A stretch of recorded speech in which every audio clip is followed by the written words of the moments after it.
여러분, 심리학의 과장 칼 융의 이론 속에 아주 깊고 놀라운 영적인 비밀이 숨겨져 있었다면 믿으시겠어요? 오늘 바로 그 비밀의 지도를 함께 펼쳐보려고 합니다. 네, 바로 이 질문에서부터 시작해보죠. 20세기 최고의 심리학자 중 한 명인 칼 융이 사실은 과학이라는 옷을 입고 영적인 진리를 이야기하고 있었다면 정말 흥미롭지 않나요? 자, 첫 번째 파트입니다. 도대체 왜 칼 융을 그냥 과학자가 아니라 깊은 영적 미스테리를 가진 인물이라고 하는 걸까요? 그 수수께끼의 시작부터 한번 따라가 보겠습니다. 나는 믿는 게 아니라 압니다. 융의 이 한마디가 모든 논란의 시작이었어요. 생각해보세요. 동료 과학자들은 전부 증명 아니면 믿음 이 둘 중 하나를 얘기할 텐데 융은 혼자 나는 직접 경험해서 안다고 말해버린 거죠. 정말 대담한 선언이었습니다. 바로 이 지점이 수십 년 동안 학자들을 정말 골치 아프게 만든 모순이에요. 아니, 어떻게 과학자가 신에 대해서 안다고 단언할 수 있냔 말이죠? 그런데요, 이 해묵은 질문에 대한 아주 새로운 해석이 등장했습니다.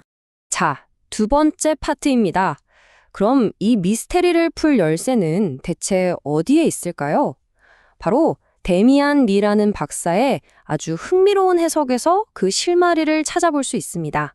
이 주장이 정말 재밌어요. 리 박사에 따르면 융의 모든 작업은 사실 공공연한 비밀이라는 거예요. 그러니까 과학적 회의주의가 팽배했던 시대에 대놓고 영적인 얘기를 할 수는 없으니까 심오한 영적 진리를 심리학이라는 암호 속에 교묘하게 숨겨놨다는 거죠. 모두가 볼 수는 있지만 아무도 그 진짜 의미는 알아채지 못하게 말이에요. 이 비밀 지도를 해독하려면 몇 가지 키워드를 알아야 하는데요.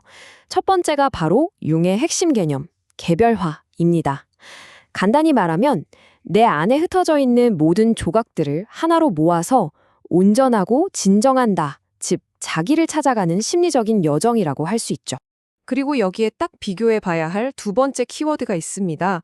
바로 기독교의 성화라는 개념인데요. 신의 뜻에 순종하면서 점점 그분을 닮아가는 영적인 여정을 의미해요. 벌써부터 뭔가 비슷하게 들리지 않으세요? 자, 보세요. 이렇게 두 개념을 나란히 놓으니까 와, 정말 놀랍도록 닮았죠?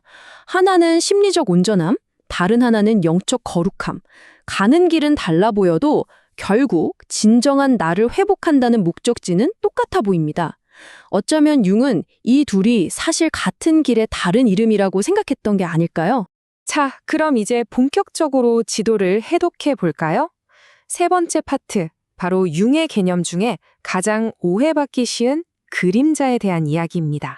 보통 그림자를 통합하라고 하면 내 안에 어둡고 충동적인 욕망을 그냥 마음껏 풀어버리라는 뜻으로 생각하기 쉽잖아요. 그런데 그거 정말 큰 오해입니다. 융이 말한 건 그런 뜻이 전혀 아니에요. 바로 여기서 리 박사가 정말 파격적인 해석을 내놓습니다. 융이 말한 그림자는요, 그냥 심리적인 어두운 면이 아니라 신학적으로 봤을 때 인간의 타락한 본성, 다시 말해 우리 안에 있는 죄를 지을 수 있는 가능성 그 자체를 상징한다는 거예요. 와, 관점이 완전히 달라지죠? 이렇게 보니까 그림자 작업이라는 게 완전히 새로운 의미를 갖게 돼요. 이건 그냥 심리 상담이 아니라 3단계로 이뤄진 일종의 영적 수행이 되는 겁니다. 첫째, 내 안의 어두움, 즉 죄를 피하지 않고 똑바로 마주보고요. 둘째, 그래, 이게 내 모습이다 인정하고 고백하는 거죠.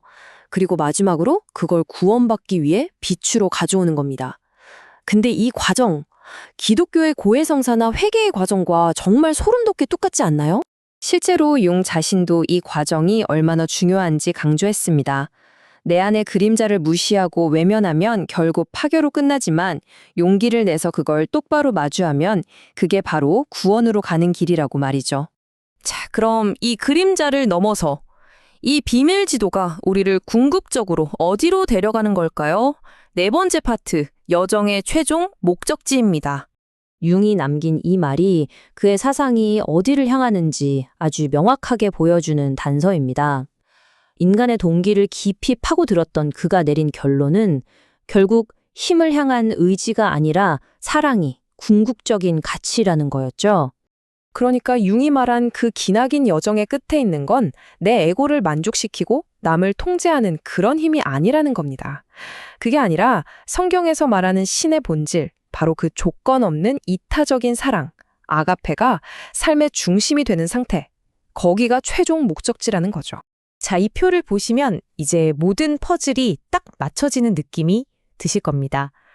융의 심리학 용어들이 리 박사의 해석을 거치면 어떻게 신학 용어로 번역되는지 한눈에 보이죠?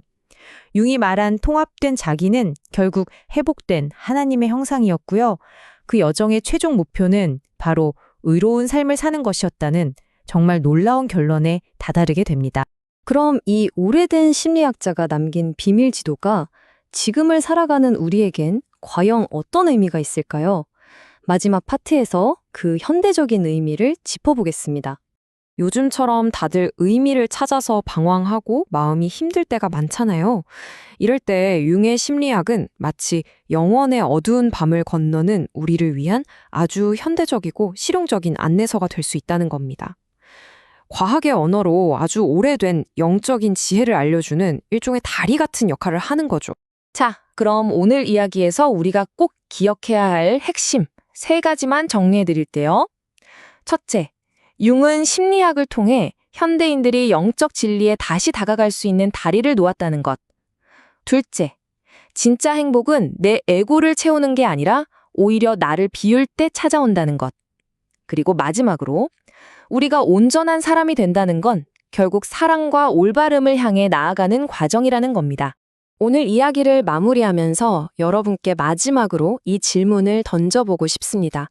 우리가 그토록 원하는 심리적 온전함으로 가는 그 길이 혹시 우리가 오랫동안 잊고 지냈던 신성으로 돌아가는 또 다른 이름의 길은 아니었을까요? 한 번쯤 깊이 생각해 볼 만한 질문인 것 같습니다.